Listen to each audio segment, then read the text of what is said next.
What are eloquent Cantarella's biggest pros and cons? That's what I'm here to tell you today. My name is Juice, and let's get into it. An important note to make before we begin. Cantarella is quite hard to justify at the minute. I always start off these videos by looking at the pros first, then the cons second, so I think it's important that I front-load the fact that she's difficult to justify at the moment, outside of her excellent design of course. As for why that is, well, that's what we're here to yap about today. Okay, let's go. For starters, we should talk about how she's going to be Danjin's Saviour. That's right, Rover's a busy man. He's got Spectral Frazzle teams to steal his attention these days, and that's not even mentioning the fact that Arrow Rover will be coming to the game soon. So Havoc Rover may very well be unavailable on plenty of accounts now after Phoebe's banner has passed, and the Rover scarcity issue is only going to continue getting worse from here. You see, this splendidly elegant lady of the Phasalia family is going to aid in solving these troubles. If you're a Danjin main that wants to get her back into action on your account, then look no further than Cantarella herself. You're no longer going to have to keep Danjin on the bench. This is because Cantarella is essentially a Havoc-flavored Joja. She boosts Havoc percent and skill percent on outro, and is the premier unit to pull for if you want to Havoc skill buffing sub-DPS for any of your teams. An extremely important distinction to make is that this pro applies to Danjin mains specifically. What I mean by this is that Cantarella will be best in slot for Danjin's personal DPS. She won't be a part of the best Danjin team on the whole. That award still goes to Havoc Rover Insane Red Hair Lady comps. So if you want to make your Insane Red Hair Lady thrive again, then Cantarella is a perfect way to make her viable in endgame on her own. Yes, she's already able to do so, but the Phasalia Lady is going to be a great increase to her performance in said playstyle. And like I said earlier, Rover is only going to become more of a contested unit over time. His two current elements both have great use cases, and Arrow Rover is most definitely going to come into form in the near future, I'm sure of it. However, I will now stress this again, very clearly. Support Danjin's best in slot team is still supporting over Havoc DPSs such as Camellya and Havoc Rover with her outro skill, but Cantarella will be best in slot for main damage dealer Danjin. She's aiding a very specific niche of players here. So for all of you extreme Danjin fans out there, rejoice, crazy people who were born without skill issue. Like seriously, you guys are wild with gameplay. Anyways, yes, rejoice, because now your main will be capable of doing stronger clears than ever before without the need of Havoc Rover's assistance. No wonder Cantarella looks so intimidating. She's helping the most crazed group of players in all of Wuthering Waves. Of course, that's not all when it comes to Cantarella's supportive capabilities. Oh no, as I'd like to draw your attention to the fact that not only does she buff Havoc percent, but also assists in providing skill percent. This makes her a universal second slot teammate for any main DPS that is able to utilize skill buffs. Obviously, her rotation may cause there to be a bit of clunk compared to say character's usual best in slot, because she won't have been designed with every single skill damage dealer in mind. However, it will still absolutely be a viable way to utilize her, and when we all have a chance to test her out when she releases, we will find ways to adapt her rotation to work better with these sorts of characters. One such unit that she'll be able to help out is Jinchi. The Magistrate absolutely adores skill percent buffs, seeing as it makes up the majority of her damage output. This allows accounts that are struggling to portion out their Joja to have a much easier time building around TOA vigor counts. For example, let's say you own both a lovely Carlotta and Jinchi. You're gonna want to put the silly painter with the Montelli lady, since she's able to take full advantage of Joja as a unit, even if Jinchi is still a good contender for using her. So then, you're stuck with using Yuanwu for your Jinjo Magistrate, unless you're somebody that owns a Yinlin. With Cantarella, people who don't own Yinlin will be able to run an upgraded setup over the free-to-play Yuanwu core, thus providing another option for players who skipped Yinlin. Her being a skill percent buffer also allows her to work with other characters you appreciated as a replacement for your other options. Say you don't have the silly painter, because during Carlotta's initial banner, you spent all of your Astrites on getting her, so you weren't able to procure her best in slot second slot teammate that was running at the time. Well, no bother, because other options are available to hold you over until you eventually attain that unit's best in slot. Well, obviously she's not going to be as good as Joja for Carlotta, but the point still stands that she's a viable alternative if needs be. Plus, being able to buff Havoc percent means that she'll be a fine synergy for any Havoc-centric DPS in general. I would actually avoid using her with Camellya though, because Sanhwa's huge basic percent buff is just way too valuable to pass up in exchange for Cantarella's Havoc percent. You'd only really use them together if you're extremely desperate to free up your Sanhwa. But the point still stands that her outro buffing gives her a sense of universality if you're struggling with vigor counts in the TOA. Not every account owns every single best in slot unit, and losing the 50-50 is in fact a realistic thing that can occur. So, it's nice to know when a character can be shoved into unlikely places to complete the job. Besides, despite her and Danjin being a match made in the Imperator-ordained heaven, the entire Jinchi conundrum is going to be Cantarella's best in slot use case upon release. That's because freeing up vigor for some of this game's strongest characters is more important than boosting the power of a specific 4-stars hypercarry teams, even if she does so very well. I say this to put Cantarella's viability into perspective. Another brilliant thing that this gorgeous Phasalia lady offers is the ability to heal. However, much like Brant, this doesn't mean that she's a third slot teammate. She plays and operates like a second slot teammate, so her healing is an extra utility that she provides on top of everything else that she offers. And as we've seen with characters such as Mr. Brant Wuthering Waves, this is a super nice extra utility to have in your kit. It's not overly relevant if you're somebody who's really good at dodging, or if you're generally just a good player that doesn't need much healing, but this is a super nice side quality for more casual players that find themselves wanting more sustenance in their team. And it's also nice for holograms, since hypothetically, if you take one really large hit on a character and manage to survive long enough to complete another rotation or two, they'll be healed up again so you're able to take another hit again. Having healing on top of other abilities in a kit like this is always a nice side quality.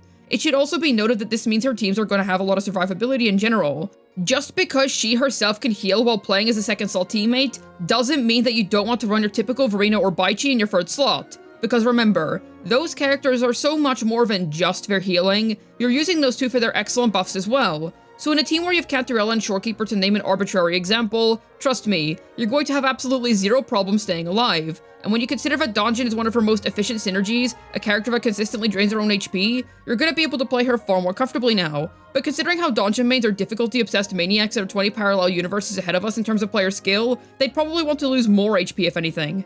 Well, the point still stands either way. Brant is a great reference point for us. Just because he shields and heals doesn't mean you drop Shorekeeper and Verena. Those shields and heals that he provides are naturally baked into his regular rotation. The same applies for Cantarella's heals.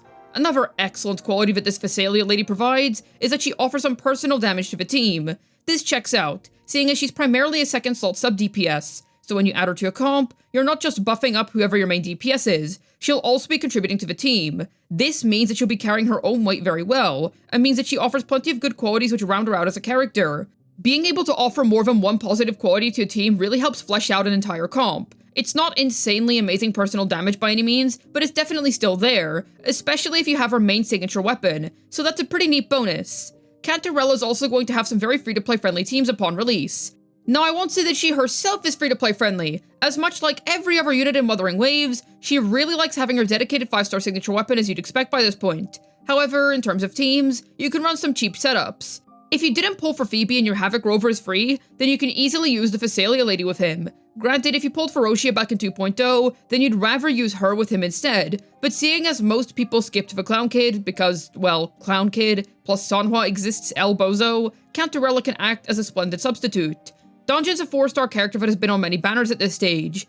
You're easily able to form a team with her and the Phasalia lady, and considering how she's a literal perfect match for Danjin, this is actually quite a nice cheap team option that you can run. So you'll have places to run her upon release, even if you don't own the Great Magistrate of Jinzhou, or any other major skill percent damage dealers. And these teams are all highly viable, considering how Danjin in particular doesn't really steal any contested units, and how Rover can comfortably remain as Havoc if you didn't pull for Phoebe recently. It only furthers how wonderful Cantarella makes your account's TOA vigor management. Unfortunately, as gorgeous as this character is, we should indeed go over some of her flaws. For starters, she's going to be quite mid with Camellya. Roshia wasn't really an impressive release, and while she's really solid in Whimpering Wastes, Camellya is so darn busted in that game mode that she doesn't really need the Clown Kid's help there. It all always turns back to Sanhua, the true MVP of Wuthering Waves meta. She isn't going to be any better than Sanhua, nor is she going to make up for how underwhelming an S0 Roshia is with her in the TOA, meaning that she really is more just for the likes of Danjin as an example. That's not to say that you can't, Arella, use them together. You can, and it does indeed free up your Sanhua, but it's just nowhere near as good as using the Magistrate's bodyguard with the crazy lady herself. So unfortunately, she's not going to work with the current best Havoc DPS that we currently have in the meta as of now. Fair enough. Roshia only came out 2 patches ago as of us going into 2.2, so Kuro naturally wants to avoid power creeping a unit so fast. That's fine, but it's still something to note. Another flaw of hers is that, you all know Stringmaster, the hyper-broken weapon that literally every Rectifier character under the sun has been able to use well. Well, while the Phasalia lady will 100% be able to utilize it to a good extent, don't get me wrong, the universality of Stringmaster knows no bounds. It's not going to be as good as her signature by a significant margin this time around. Essentially, even if you do in fact own Stringmaster, you can justify pulling Cantarella's signature as an upgrade. I still wouldn't go out of your way to pull for her signature if you own a copy of Stringmaster, because you want to save those funds for the next DPS character signature weapon. That will always be the most significant upgrade that you can make for your account on the whole, but it does suck that the immortality of Stringmaster is being challenged now. This isn't a complete deal breaker, obviously. If you own a 5-star Rectifier already, then that's 100% better than nothing, but otherwise, this is a shame. Cantarella's also going to be a bit of an ER black hole. Obviously, it won't be anywhere near as bad as Brandt, who had mechanics in his kit that demanded that you build an absurdly large amount of ER on him without any inbuilt nodes to help out with the task, thus making it more difficult to do so. However, just because our ER demands aren't the absolute worst thing on the planet, doesn't mean that they don't exist at all. The average second slot teammate wants about 120% ER in order to complete the rotation smoothly. Pretty achievable. However, Cantarella will want at least one 3 cost worth of ER on her, whether that be for substats or for using an ER 3 cost on her. This adds an extra layer of challenge to building the character, because not only are you trying to balance getting good crit stats for the sake of her personal damage, but you're also now trying to balance getting enough ER for her. This is because, based on what we have seen from Kuro so far, it appears as if Cantarella is going to have slow energy generation, which also means that her teammates get less energy in turn. It's a bit of a brick for the entire team. It's nothing that you can't work around with some echo magic, thankfully, and it's not like any specific weapons are required for the sake of quality of life. But the point still stands. And honestly, I could have listed this point as a pro, but I feel like in Cantarella's case, it's a con. Okay, she has lots of future potential. She's obviously releasing ahead of her time, and she'll gain her best in slot first slot teammate later down the line. That's not to say that she'll have no synergies upon release, but you see, the Jinchi situation is pretty hard to justify because Yinlin already exists. The Spy Lady's main most meta purpose at the minute is to be that non-JoJo Jinchi teammate, assuming that you're not already using her for casual Zhangli Yao gameplay. Other options already exist for that role, and Brandt is a thing too, who also offers skill percent buffing on outro. Cantarella isn't really bringing anything to the table that folks can't find in other units already. Yes, she frees up the rover in Danjin teams, but most Danjin mains unironically use her for the fun of the difficulty of soloing with her. I don't think the average Danjin main is really struggling in endgame. This is a great 5-star release for more casual mains of her, but the average fan of this specific character isn't even going to be all that interested in Cantarella, unless they want to see big numbers pop out of their insane bloodthirsty cutie patootie. And even if she is good for Danjin mains, Havoc Rover still ends up being a better choice for her teams. He's contested now, but wait until we get a 5-star replacement for Spectral Frazzle application, or a 5-star replacement for Arrow Rover in the more distant future. Obviously, not everyone will pick up every Rover replacement, so perhaps he will remain as a heavily contested unit on some accounts. Fair enough. However, Cantarella isn't going to be permanently needed for that particular Rover replacement role. And do you want to know what the true kicker is? Kuro will just rerun Cantarella alongside whoever her dedicated unit is, man. They reran Yinlin next to Zhangli Yao. They reran Jojo next to Carlotta. I see zero reason to believe that they wouldn't just stick Cantarella with whoever her best, most synergistic unit is. There is legitimately zero rush to pull her right now, unless you absolutely need her for waifu reasons. This has been a consistent pattern in how Kuro has handled their banner scheduling. And I'd say that if you're concerned that you might not be able to get Cantarella in the future, if you're already saving for a future Havoc main DPS, the only thing that changes about you pulling Cantarella later instead of on release is that you'll actually be able to use her in her best in slot use case whenever she reruns. I'd say that's a pretty sweet deal, at least in my opinion. Cantarella definitely has potential, but her time to shine hasn't arrived just yet in my opinion. I do believe that down the line, we will eventually see her come into form, but considering how if you observe Kuro's rerun patterns, there is genuinely zero reason to freak out over getting her this instant. Just keep saving your Astrites, man. Unless you absolutely love this character and feel like she'd benefit your teammate management a lot, she'll be easily skippable for most players. Now, I myself love this character's design a lot, and I'll see if I can get her with my cringe 4K Astrites. Let's go, let's hope for the best, huh? But I really wouldn't sweat it if you can't get her. As I myself, I'm probably just gonna shrug it off if I don't attain her. She's not account altering in value by any means. Cool jellyfish woman though, so that's neat. But what do you think about Cantarella? Are you pulling for her either way, or is it a skip for you? Let me know down below, I'd love to hear your thoughts. As always, I have a ZZZ second channel. Head on over and subscribe if you're interested in some fun, silly ZZZ content. I'd also like to mention that I stream on Twitch. I stream once a week every week on Saturday, starting from 3 PM UK time. Come along so we can play Wuthering Waves, ZZ, and do some other fun stuff together. Hopefully this video was able to tell you Cantarella's biggest pros and cons. This has been Juice, signing out, and even if she's gonna be mid in the meta upon release, holy character design! She is peak, dude. I will be taking no arguments on that.